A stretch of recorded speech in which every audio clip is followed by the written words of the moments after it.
신약성경 279페이지에 있습니다.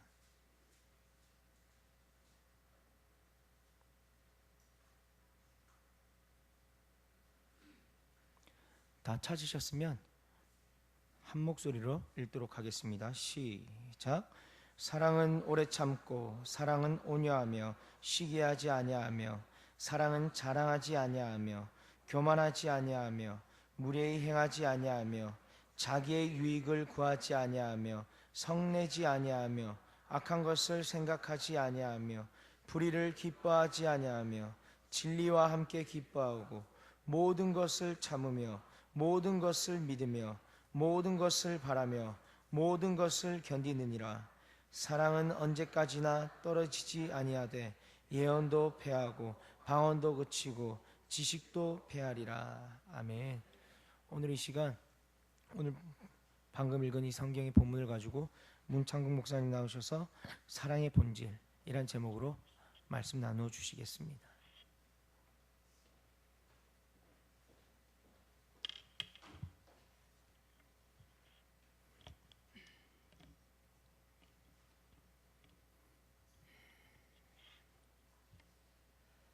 우리 지금 살고 있는 현대의 가장 큰 특징 중에 하나는 변화라고 생각을 합니다. 모든 것이 참 빠르게 변하는 그런 세대 속에서 우리가 살고 있습니다. 우리가 사는 세상은 돌아보면은 정신 차리기 어려울 정도로 모든 것이 빨리 변하고 있습니다. 옛날에는 수십 년에 걸쳐서 일어났던 변화들이 요즘은 며칠이면 바뀌어집니다. 오늘 새로운 것이 내일이면 벌써 낡은 것이 되어버립니다. 그래서 요즘은 쌍둥이도 세대 차이를 느낀다는 말을 합니다. 변화는 확실히 현대인들에게 가장 중요하고 편리한 단어임에는 틀림이 없습니다.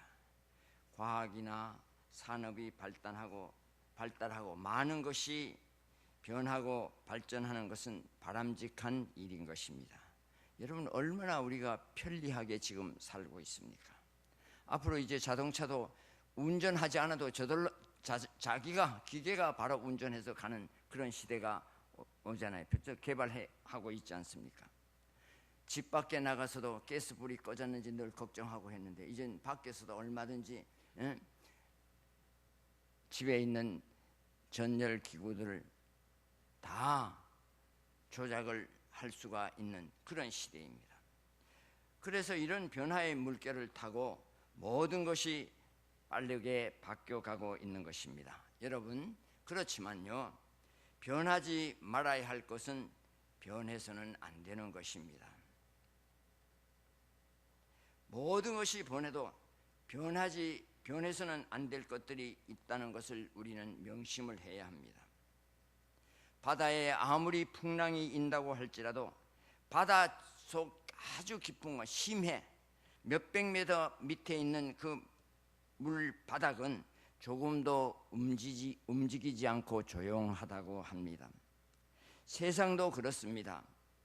다 변하고 다 흔들리는 것 같아도 변하지도 흔들리지도 않는 것이 있는 것입니다. 그런데 이 흔들리지 않고 변하지 않는 것이 정말 중요한 것입니다. 우리 교회도 그렇습니다. 세상의 변화와 발전에 따라서 교회도 변해야 할 것이 많이 있습니다. 예배드리는 형식이나 교회의 조직이나 교육 프로그램 같은 것 바뀔 수 있는 것은 바꾸고 고쳐가야 하는 것입니다. 그렇지만 절대로 변해서는 안 될 것들이 있습니다. 그것은 우리 교회의 생명인 하나님의 말씀, 복음은 변해서는 안 되는 것입니다. 아무리 세상이 다 뒤집혀져도 복음은 여전히 진리이기 때문에 변함없이 우리는 그 말씀을 따라서 살아야 하는 것입니다. 천지가 바뀌어도 복음은 변해서는 안 되는 것입니다. 예수님께서 말씀하시기를 마태복음 5장 18절에 진실로 너희에게 이르노니 천지가 없어지기 전에는 율법의 1.1획도 결코 없어지지 아니하고 다 이루리라고 말씀을 하셨습니다. 그리고 마태복음 24장 35절에 보면 천지는 없어질지언정 내 말은 없어지지 아니하리라고 주님이 말씀을 하셨습니다. 정말 중요한 것은 변하지 않는 것입니다. 이 교회에서 변해서는 안 될 것이 하나님의 말씀인데, 또 하나 변하지 말아야 할 것이 있는데, 그것은 우리 교회의 핵심인 사랑인 것입니다. 말씀과 사랑, 이 두 가지는 절대로 변해서는 안 되는 것입니다. 이 변함없는 말씀과 사랑이 있기 때문에 교회가 있고 세상이 있고 우리 가정이 있고 내가 있는 것입니다. 변해야 할 것은 당연히 변해야 합니다. 그래서 그 변해야 할 것이 변하지 않고 그대로 있으면 시대에 뒤떨어지게 되고 낙오할 수밖에 없는 것입니다. 그렇지만 변치 말아야 할 것은 변치 않도록 해야 한다는 것입니다. 변해야 할 것이 변치 않는 것도 문제이지만 변치 말아야 할 것이 변하는 것은 더 큰 문제인 것입니다. 우리는 이 진리를 알아야 합니다. 오늘 우리가 고린도전서 13장 말씀을 읽었는데, 고린도전서 13장은 사랑장이라고 우리가 흔히 얘기를 하면서 1절부터 3절 사이에 보면은 그 사랑이 얼마나 중요한 것인지, 그 사랑은 방언도 예언도 믿음 이런 것이 다 있어도 사랑이 없으면 아무것도 아니라고 사랑의 중요성을 강조하면서 4절부터 6절까지는 사랑의 속성들을 하나하나 얘기를 하고 있습니다. 11가지를 쭉 설명을 하고 7절에는 보면은 결론적으로 7절에 말하는 사랑은 모든 것을 참으며 모든 것을 믿으며 모든 것을 바라며 모든 것을 견디느니라. 여기 4가지 속성에 관한 것을 모든 것이라는 말을 4번이나 반복을 하면서 말씀하고 있습니다. 이 사랑의 본질적인 중요한 요소는 어떤 경우나 모든 대상이나 어떤 여건이나 환경 속에서도 변해서는 안 된다는 것입니다. 요즘 우리 사람들을 사랑하는 것을 형태를 보면요, 내가 원하는 것, 내가 요구하고 기대하는 것을 가지고 있는 것, 그런 사람을 사랑하려고 합니다. 또 내 스타일에 맞는 사람, 내 스타일에 맞는 사람은 어떤 거예요? 내 조건에 맞는 사람, 내가 요구하는 조건에 맞는 사람을 사랑한다고 말을 합니다. 그런데 이 모든 것이라는 이 사랑의 본질, 이것은요, 그런 조건을 무시하고 무조건 어떤 환경 속에서도 변함없이 사랑한다는 것을 얘기하는 것이에요. 여기 7절에 모든 것이라고 하는 이 말은 어떤 상황 속에서 변함없이 사랑하는 것을 말씀하고 있는 것입니다. 그것이 사랑의 본질인 것입니다. 여기 4가지를 우리 보면요, 제일 먼저 사랑은 모든 것을 참는다 그랬습니다. 어떤 어려움이 있어도 참는 것이 사랑이라. 모든 조건 속에서 이 참는다는 말의 원어의 뜻은 모든 것을 덮어준다, 보호해준다, 그런 말이에요. 단순히 잘못한 것을 보고도 내가 불리해지고 어렵게 나를 괴롭힌다고 할지라도 그것을 그냥 참아주는 것, 그것이 모든 것을 참는 것이 아니라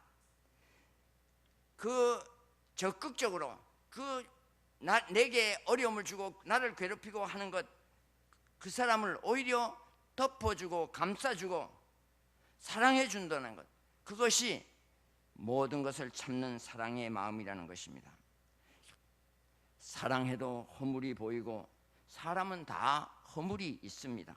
그러나 사랑은 그 허물 모든 것을 다 덮어주는 것, 그것이 보호해주는 사랑이라는 것입니다. 베드로전서 4장 8절에 보면 그런 말 했어요. 무엇보다도 열심으로 서로 사랑할지니 사랑은 허다한 죄를 덮느니라 그랬습니다. 사랑이 어떤 허물과 죄든지 다 덮어주고 감싸 안아주고 그것이 모든 것을 참는 그런 사랑이라는 것입니다. 그런데 세상이 막 변하고 하도 빨리 모든 것이 변하니까 사랑도 요새는 너무 빨리 변해. 그래서 하나님과 사람들 앞에서 두 부부가 결혼할 때도 변함없이 사랑하겠다고 약속을 했는데 왜 그렇게 이혼을 하는 사람이 많은지, 그렇게 빨리 변해버리는지. 젊은 사람들이 빨리 변하니까 요즘 와서는 노년 이혼도 그렇게 많다 그래요. 자꾸만 변해가지고 참고 참아오다가 옛날에는 잘 참아왔었는데 이제 나이 많아서 늙어서 60대가 되고 70대가 돼가지고 그때 이혼하는 사람들이 있다고요. 끝까지 못 참고 못 견디는 거예요.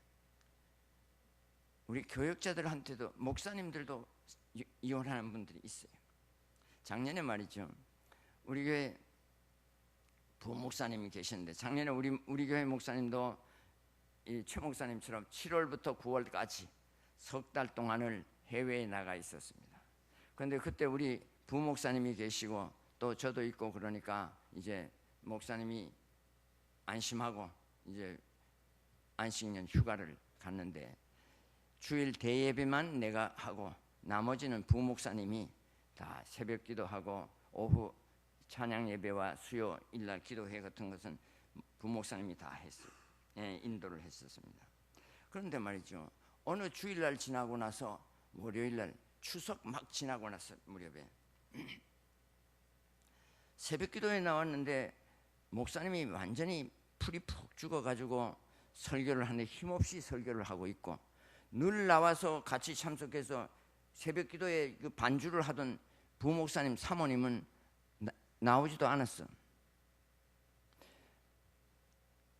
왜 그런가, 무슨 일이 있었나 싶었는데 화요일 날 아침에 보니까 또 역시 표정이 그런 표정으로 설교를 하고 있고 사모님도 안 나왔어.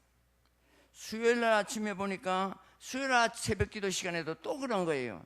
이거 도대체 무슨 문제가 생긴, 사모님이 어디 아픈가, 왜 그럴까, 내가 그런 생각이 들어서 수요일 날 이제 저녁에 예배를 마치면은 오늘 저녁 예배 끝난 다음에 한번 물어봐야 되겠다, 그렇게 생각을 하고 수요일날 예배를 드리러 저녁에 갔는데 목사님이 설교하다가 무슨 얘기를 하느냐 하면은 이제 그때 설교 내용이 사람들이 자기 죄를 다 고백하고 허물을 털어놓고 용서받아야 된다, 뭐 그런 내용의 설교를 하는 거인데 그때 말이죠, 무슨 소리를 하면 느닷없이 말이죠, 제가 우리 집에서 가정폭력이 있어서 심각한 결정을 해야 할 단계입니다, 그러는 거예요.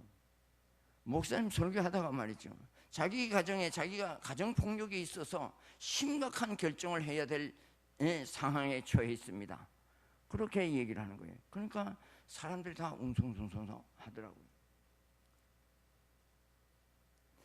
그리고 예배 마치고는 자기는 내가 물어보려고 그랬는데 사모님 무슨 일이냐고 물어보려고 그랬는데 뭐 인사도 안 하고 그냥 어디로 사라졌는지 안 보이는 거예요. 저녁 예배 마치고 나서 말이죠. 그리고 이제 권사님들은 나한테 와서 목사님 이거 무슨 일입니까? 어떻게 해야 됩니까? 뭐 하고 걱정들을 하는 거예요. 그래서 내가 집에 와서 이거 내가 좀 알아야지 되겠다 싶어가지고, 이것은 장로님들도 목사님이니까 부목사님인데 장로님들도 얘기할 수 없는 것이고 누가 얘기할 사람이 없어. 내가 얘기해 줘야지. 전화를 걸었어요. 집에 무슨 일이 있었냐, 그리고 내일 점심시간에 사모님하고 우리 집사람하고 넷이서 같이 식사하면서 좀 얘기하자. 내가 수요일 밤에 그렇게 얘기를 했어요. 그랬더니 저는 괜찮은데 우리 집사람이 어쩔지 모르겠습니다 이러더라고요. 그래서 사모님 지금 집에 있느냐고 그랬더니, 그 수요일 저녁에 사모님 저녁 수요 예배도 안 나왔어. 우리 교회는 바로 마당 앞에 그 사택이 있잖아요. 목사님 사택하고 부목사님 사택이. 그런데 그래서 사모님 집에 있느냐고 물었더니 지금은 있는데 내일은 어떻게 될지 모르겠습니다 그러는 거예요. 그래서 알았다. 그럼 내가 사모님한테 전화를 해가지고 약속을 할 테니까 내일 꼭 같이 식사하면서 얘기 좀 하자고. 그래가지고 사모님한테 전화했어요. 그러니까 사모님은 뭐 아무 일도 없었던 것처럼 뭐 이러면서 인사하더라고요. 그래서 사모님 내일 점심시간에 목사님과 함께 우리 집사람하고 넷이서 점심이나 같이 합시다 그랬어요. 그랬더니 제가 속이 안 좋아서 뭐 점심 못 먹겠습니다 이러더라고요. 속이 안 좋으면 속 편안한 음식 먹으면 될 거 아니냐. 죽 같은 거 맑은 거 그거 먹으면 되지. 그랬더니 그러면서 하여튼 내일 점심에 같이 식사하자 그랬더니 사모님이 네 알겠습니다 그랬더라고요. 그래서 이제 전화 끊고 다시 남편 목사한테 또 이거 둘이 대화가 안 되니까 여기 전화 걸고 저기 전화해 줘야 돼. 그래서 또 저 부목사한테 전화해가지고 사모님한테 얘기했으니까 자기 둘이 얘기하니까 편할 건데 말이에요. 그래서 나보고 나가 중계를 해야 되니까 그래서 내일 식사 같이 하자. 내일 12시에 우리 집사람하고 교회로, 나 그 뒤에 아파트에 바로 아파트에 있으니까 교회 내려갈 테니까 같이 가자. 그렇게 약속을 했습니다. 거기서 12시에 교회 탁 내려갔더니까 부목사님은 차 딱 시동 걸고 대기하고 있어요. 12시까지. 그런데 사모님이 없어요. 그래서 사모님은 내가 물었더니 모르겠습니다. 모르겠대요 자기는. 그래서 조금 있더니 사모님이 또 나오더라고요. 그래서 타고 이제 식사로 식당으로 갑니다. 가면서 가는데 뭐 앉자마자 둘이 불평을 얘기하는 거야 서로. 이게 도대체 뭐 해결이 안 될 것 같아. 계속 뭐 서로 자기가 잘하고 네가 잘못했다는 뭐 그런 틀로 얘기를 하는 거야. 이 목사님 지금 40대 중반 됐는데 딸이 지금 대학교 다녀요. 작년에 대학교 들어가서 부산 외대에 들어가고 딸만 둘이 있는데 둘째는 지금 이제 중학교 2학년인가 그렇거든요. 그런데 이런 데 둘이 지금까지 싸워오는 거야. 벌써 거의 10년이 훨씬 지나가지고 뭐 20년 가까이 되어 오는데 말이야. 결혼한 지가. 그래서 이제 식당에 가서 도저히 너무 심각한 거예요. 그래서 목사님 가면서 뭐라고 하냐면 나도 이제는 도저히 못 견디겠습니다. 이제 뭐 더 이상 견딜 수가 없다 그러는 거예요. 목사님도 뭐 사모님도 역시 마찬가지 못 견디겠다는 거예요. 그래서 식당에 가서 방 하나 조용한 방에 넷이 앉아가지고 이제 얘기를 합니다. 저기 장수촌 가가지고 물렁한 거 먹어야 되니까 그래서 이제 누룽지 백숙 그거 해놓고는 얘기하는데 얘기가 말이죠. 목사님은 사모님은 아버지가 장로님인데 장로님 권사님 딸이고 이 장로님은 고등학교 선생님을 하다가 그거 사표 내고 사업해가지고 돈을 많이 벌어서 부잣집이에요. 그래서 장로님 딸인데 사모님은 부잣집 딸이고 이 목사님은 집이 좀 가난한 그래서 신학 공부하는 가난한 집안이고 아버지가 또 술 많이 먹고 뭐 엄마를 많이 폭행도 하고 그래가지고 집안이 어려운 그런 별로 좋지 않은 그런 형편이 되고 그래서 이 목사님 설교도 잘하고 잘하는데 말이죠. 또 성격이 조금 급해 목사님은. 그래가지고 결혼할 때는 잘 했는데 결혼하고 얼마 안 돼서부터 서로 안 맞으니까 갈등이 생기기 시작한 거예요. 그런데 이걸 드러낼 수도 없고 말이죠. 그래서 사모님은 앉아서 목사님 설교할 때는 설교할 때는 그렇게 하는데 집에서는 뭐 너무 자기 힘들어하고 괴로우니까 말이죠. 못 견디고 그러니까 은혜가 안 되는 거예요. 그러다 보면 서로 자꾸 갈등이 되고 지금까지도 계속 그래도 둘 사이가 안 좋아가지고 티격태격 하고 큰딸 같은 것은 그 엄마 아빠에게 엄마에게 먼저 딸이 이혼하라고 그러는 거예요. 이혼하라고. 그래가지고 그 명절 때 또 잘 싸우잖아요. 작년 추석 무렵인데 말이죠. 그 시댁에서 시어머니하고 그 시아버지는 돌아가셨고 이제 시어머니하고 그 신우 남편 그 누나인지 동생인지 같이 이제 여기 왔었어요. 평택에. 그런데 그때는 괜찮았는데 말이죠. 그거 가고 난 이후에 또 싸움이 붙었는지 어떻게 되든지 하여튼 그래가지고 싸우고 문제가 생겼는데